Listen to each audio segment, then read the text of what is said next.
Қайырлы күн, әңгіме жинағы каналының оқырмандары. Біз бүгін сіздерге жаңа әңгімені оқимыз. Бүгінде қоршаған ортамыз біз білмейтін сан түрлі тылсым құбылыстарға толы. Салдарынан дуа жасап, басым айналар болыпты деген алып қашпа әңгімелерді де жиі естиміз.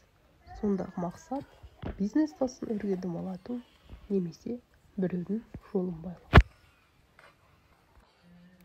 Қала берді, біреуді өзіне қарату сынды харам ниетті іс-әрекеттер нәтижесінде азғырғанның арбауына түскендер дуа-кештердің жолын жағалап жүр. Ал жын-шайтандардың араласуымен іске асатын сиқырдан зардап шеккендердің тағдыры тіптен бөлек әңгіме.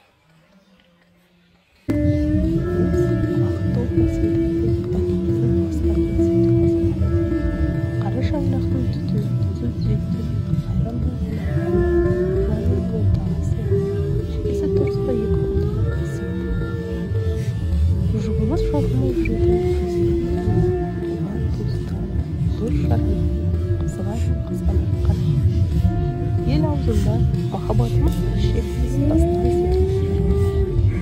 Достарымыздың жиналған сауық кештерде екеумізді бақытты деп үнсіз ғана тұрған серік. Бірде әріптестерімізбен көңіл көтеру үшін жиналатын болып келісіп, бәріміз жоқтарымызбен келуге уәделестік. Бойдақтар қыздарын ертіп келеміз деді. Сонымен не керек? Қоңыр кештің әсем күзінде бір мейрамханада жиылдық. Бір-бірімізге ақ тілектерімізді айтып, әндетіп отырған тұста менеджер Ерлан есімді жігіт бет-аузы бес-елі боялған қысқа белдемше киген қызбен кіріп келді. Айжан деп өзін таныстырды. Қыз жұмыс істейтін компаниямызға қарама-қарсы тұрған сән салонында қызмет жасайды екен. Кеш бойы ащы судан ішіп, қайта-қайта билеген қызын маған деген көз қарасын әйелім сезсе керек. Жиын аяқталмай үйге кетіп қалдық.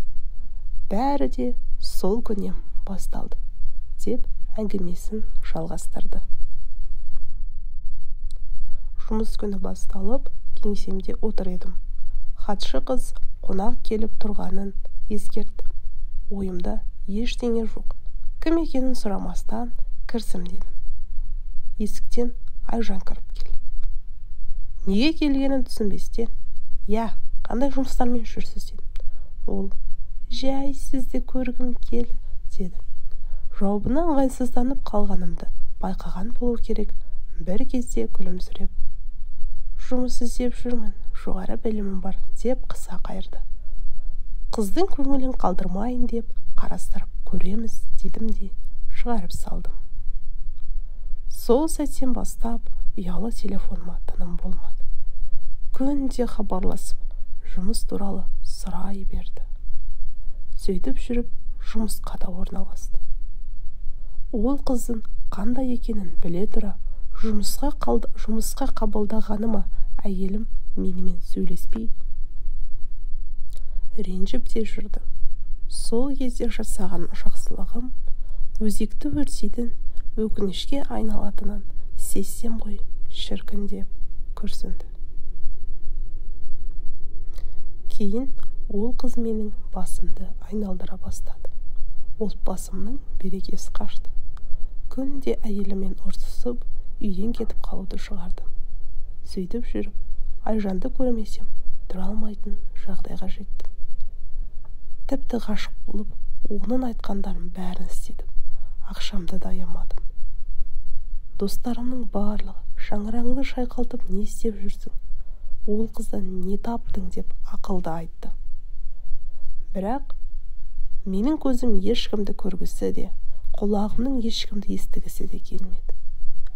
Уақыт өте келе үйге баруды да қойдым. Балаларымнан да безіп кеттім. Бір сәтте өмірім өзгеріп сала берді. Әйеліме деген шексіз сезім өкілге айналып, күндіз түні Айжанды ойламасам тұра алмайтын халге жеттім. Қойдырғы әрекеттерімен шаршаған әйелім шарасыз мүшкіл күйге жетті. Шаңырақ көтергелі келіншегіме бірде-бір рет қол көтермек түгілі дауыс көтермеген мені шайтан азғырды. Бірде киімдерімді жинап, ажырасамын, сені енді жақсы көрмемін, Айжанға кетемін дедім.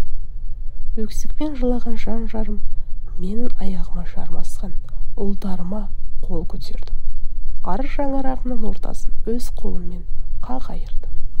Артыма қарамастан жылы ұямнан алыстап кете бардым деп әңгімесін осы жерден тоқтатты. Ары қарай қазбалап сұрауға ұялсам да, содан кейін не болды дедім. Сөзін жалғастырған серік.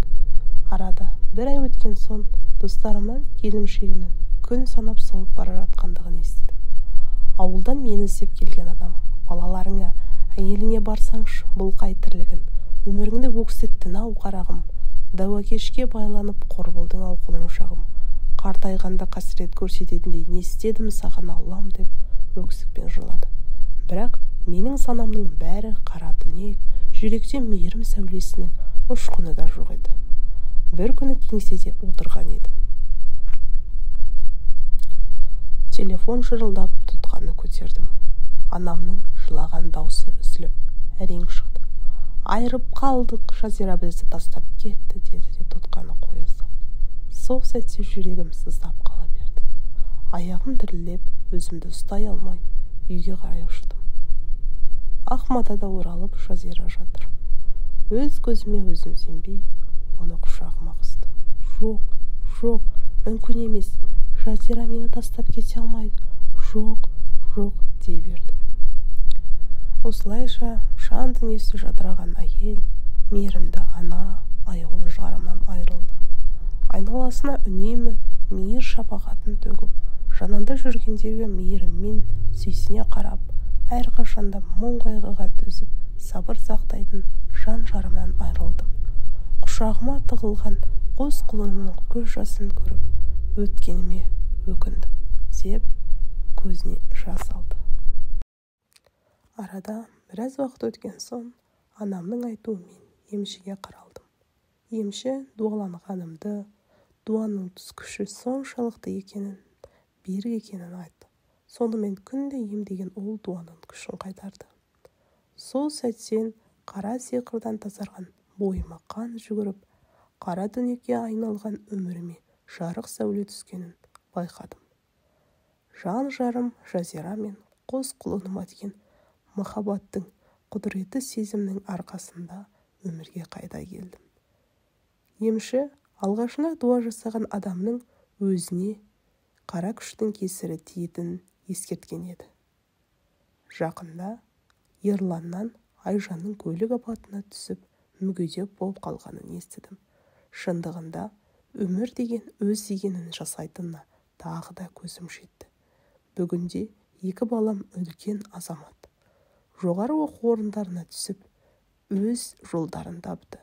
Тек бір өкініштісі, Жазирамның махаббатына адал бола алмадым. Қолымдағы алтынның қадірін кеш түсіндім деп әңгімесін аяқтады. Қазіргі таңда адам баласында мейірім шапағаттың азайып бара жатқаны ащы болса да шындық. Дуа жасаған адамның баратын жері тозақ екені белгілі. Сондықтан адам болған соң адам деген ардақты латқа лайық өмір сүрейік. Достар, осымен біздің әңгімеміз аяқталды. Біздің арнаға жазылып, лайк басып, қолдау білдіріп, комментарий бөліміне сұрақтарыңызды қойсаңыздар болады. Келесі жүздескенше сау болыңыздар.